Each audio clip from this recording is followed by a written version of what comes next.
One day, while Thomas was waiting at the station, he heard some children from the local school talking about a new wildlife park which was opening soon on Sodor. "I'm sorry that the old zoo is closing," said a little girl sadly. "Cheer up," said one of the boys who was with her. "It will be much better than the old zoo. It's going to have lions and tigers and even a hippo." "What's a hippo?" Thomas asked curiously. "You'll soon see," said his driver. "You never know. We may even have to carry some of the animals to the park ourselves, ready for the opening." Thomas was very pleased to hear this. He wondered if he would be allowed to carry the hippo. Before long, the animals began to arrive. Some came by lorry to the wildlife park, but some also came by rail. Thomas and the other engines waited excitedly to find out which animals they would be carrying. They worked very hard, pulling extra trains to transport the different animals. The giraffe couldn't fit into the cattle truck, so he had to have a special wagon built for him instead. They had to make sure that he did not travel under any low bridges because of his very long neck. Everyone liked the elephants. They swung their trunks and trumpeted loudly as they clambered up the ramps into their trucks. All of the engines were very excited about their unusual cargo of animals. The next morning, Thomas's driver was extra happy. He whistled as he clambered into the driver's seat. "Why are you so cheerful today?" asked Thomas. "We're going to the harbor today to collect something for the wildlife park," he told Thomas. "Isn't that exciting?" Thomas peeped his whistle in agreement. "I wonder what it could be," Thomas thought quietly. Maybe it was a hippo. At the harbor, an enormous crate awaited them. Thomas heard a curious meowing noise coming from the crate. "What's inside?" Thomas asked his driver. "It's a tiger and her cubs," he explained. The tiger had come all the way by boat from a zoo abroad. A crane gently lifted the crate onto the truck. They didn't want to scare their special cargo. Thomas's driver made sure that the crate was securely in place on the truck.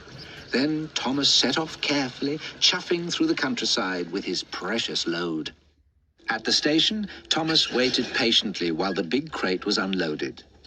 "Careful, Bert," said the foreman to the forklift driver. "There's a big cat in there, you know." "Well, it's certainly the biggest cat basket I've ever seen," exclaimed the forklift driver. He hadn't realized that the foreman was talking about a tiger. The forklift truck trundled off with the crate to load it onto the back of a lorry. The tiger and her cubs would be going the rest of the way by road. Thomas was sad to see the tiger go. He'd been proud to carry such a noble and beautiful animal. And she was certainly one of the most unusual loads he had ever transported. "I wonder if I shall see her again," Thomas said to his driver. "You will one day soon, I'm sure of it," his driver replied. "The new branch line to the wildlife park will be open any day now." Near the station, there was a disused engine shed. The rails to the shed had been taken up years ago, and the track that was left was strewn with weeds and old sleepers. The men used it for storing things they did not use very often. It was full of rusty cans and old machinery. The windows were broken, and a spider had made a huge web around the funnel of an old engine. People rarely visited the shed at all, except for the odd occasions when they might be in search of spare parts. Later, when Thomas was passing the shed, he thought he saw something moving inside it. It looked stripy. "That's strange," Thomas thought to himself. He had never seen anything like that before in the old shed. He wondered if he should mention it to his driver. But then he decided that it was his eyes playing tricks on him. After all, it was very dark in the shed. Thomas went on his way. Later that day, Percy also passed the old engine shed. He thought he saw some eyes glinting in the gloom. It gave him a bit of a scare, and Percy let off steam at the shock. Suddenly, the eyes disappeared. "That's strange," Percy thought to himself after he had recovered from his fright. He had never seen anything like that before. He resolved to talk to Thomas about it. "I can't understand it," he told Thomas. "It was as if someone or something was watching me. Do you think someone else is playing a trick on me?" Thomas thought hard for a moment. He remembered the stripy shape he had seen while driving past the shed. Could it be a coincidence that both he and Percy had caught sight of something strange in the old engine shed? "Percy," said Thomas, "you've just reminded me about something unusual that I saw earlier, too. This will require further investigation." "You are kind, Thomas," Percy said. "I just hope no one's trying to make a monkey out of me, that's all." The next day, Thomas was at the station. He was listening to his driver talking to the fireman. "It says in the newspaper that a tiger has escaped from the wildlife park," said the driver. "Is it the same tiger that Thomas carried from the harbour?" the fireman inquired. The driver was amazed. "Why, yes, it is that tiger," he replied. "And her cubs, too," he added. "I wonder where they could have got to." "I don't know," said the fireman. "They could be anywhere by now." "You'd think someone would notice a tiger walking down the street, though," the driver laughed. Thomas smiled. He knew where the tiger was. He thought of telling the driver and fireman straight away, but then he relented. "No, not yet," he thought. "I'll wait until we get to the sheds. I'd like them to have a stripy surprise." The driver and fireman spent all day keeping a good lookout for the tiger, but they never even saw a whisker. Later that day, when they were working in the yard by the sheds, Thomas smiled to his driver. "Look in the old engine shed as we pass," he told him.